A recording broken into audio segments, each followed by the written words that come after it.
Ons sluit nou aan by Mike Bolhuis uit Suid-Afrika uit en ons gesels oor iets wat baie min mense graag oordink. Maar dit is eintlik belangrik. Mike, kom ons gesels 'n bietjie oor waaroor min mense graag dink.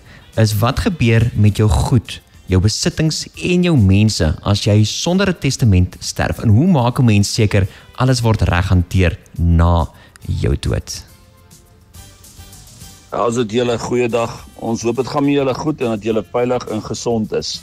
Maar presies ja, hierdie is nou 'n onderwerp wat ou nie aan wil dink nie, maar ek wil vir julle sê in die laaste tyd, ek is betrokke by al die spring gekwalifiseerde groepe en dit sluit nou in die Parabats, spesmagte en rekkies en ek wil vir jou sê, in die laaste jaar het ons al heelwat manne verloor weens siekte, ouderdom en omstandighede en selfmoord. So, op hierdie antwoord is dit vir my belangrik dat julle die volgende moet besef. Die moeilikheid begin as jy doodgaan. Jy dink jy het moeilikheid nou. Hoor nou wat ek vir jou sê, die moeilikheid begin as jy doodgaan. Nou, ons het projekte, en ek gaan vra dat die radio die projekte vir julle plaas. Ons het vorige gesprekke, in diepte gesprekke, wat in detail verduidelik hoe jy dit verhoed, wat jy moet doen en wat jy nie moet doen nie. So in kort en kragtig, maak seker dat jy 'n deeglike, algehele, geïdentifiseerde, geëvalueerde risiko-analyseringsondersoek doen in jou lewe, omtrent jou totale betrokkenheid by alles en almal en met wat, as persoon, en kry dit op skrif, sodat die dag as jy sterf, dat alles normaal kan aangaan, sonder om die res van jou familie of almal wat jy nalaat, in verdere moeilikheid of skuld of probleme te dompel. In ander woorde, dat hulle die bank besonderhede het, dat hulle die selfoon se kodes het, dat hulle die laptop se kodes het, dat hulle presies, en dit klink verskriklik wat ek nou sê, dat hulle jou net eenvoudig kan vat, jou kan neerlê en met jou en wie jy was op aarde, al jou paraphernalia mee kan voortgaan, sodat niks gebreek of gestop of verlore raak. Maak seker dat 'n wil in testament hoogs gespesifiseerd is. Wie kry die lepel, wie kry die skildery, wie kry die hondjie, wie kry dit, die, daai en die ander. Maak dood seker dat absoluut alles in totaliteit gespesifiseer is. Die probleem kom in oor die kleinste goedjies waaroor familie en vriende betrokke kan raak en 'n dispuut aanbring en selfs hofgedinge kan aanbring wat party van hierdie boedels kan laat lê tot 10 jaar. En dan ook SARS. Al hierdie goed, die finansies, alles moet 100% in plek wees. Maar die belangrikste goed is eerste. En dit is dat daar met alles wat jy het en wat jy nalaat, onmiddellik mee aangegaan kan word, sodat daar nie 'n gesukkelry is nie.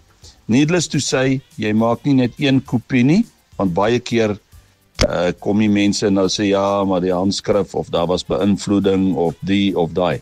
Maak seker dat jy 5-6 kopieë maak, en by al jou uiterse betroubare mense laat, ons noem dit die go-to guys, byvoorbeeld jou bankbestuurder, jou boekhouer, prokureur, vrou, oudste seun, beste vriend, en as jy kan, maak 'n videoetjie ook. Die beste natuurlik is 'n video. You cannot dispute a video, 'n audio video. Maar jy kan nie vandag meer die kans vat nie. Want glo vir my, as jy sterf, begin die probleme. Maar anyway, ek praat julle eerder bang en versigtig, en kry julle op 'n punt waar julle regtig moeite gaan doen. En onthou, jy moet werklik waar gaan sit hoor, en jy moet gaan dink, want mense kan stry oor die kleinste dingetjie in jou lewe. En ek praat natuurlik nou met mense wat, kom ons sê, 'n huisgesin beheer, soos 'n vrou met net kinders, of 'n man en vrou saam, of 'n gesin, en met groot kinders ensovoorts. So dit is uiters belangrik dat julle die dokumentasie perfek reg het.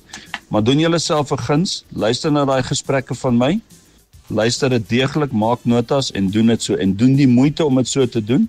En 'n laaste ding, Onthou, môre koop jy 'n duur skildery, môre het jy 'n ander kar.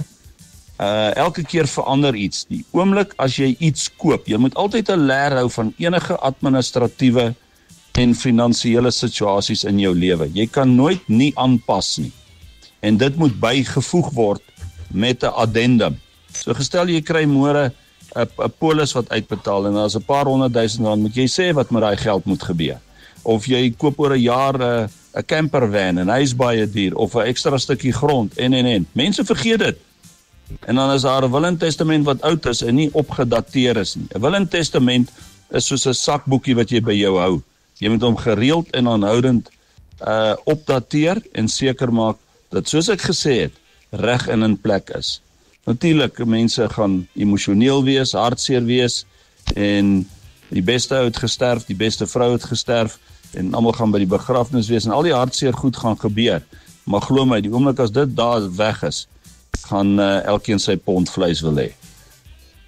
Ons bid vir julle, ons bid dat dit met julle goed sal gaan, dat julle nooit sulke probleme sal ondervind nie, en ons vra dat die Here julle ryklik sal seën met absolute wysheid hierso, insig, mag, krag, voorspoed, gesondheid en onderskeiding, dat hy julle barmhartig en genadig sal wees. Groete en seën en sterkte. Mike Bolhuis. Baie dankie Mike vir daai goeie insig wat jy met ons gedeel het.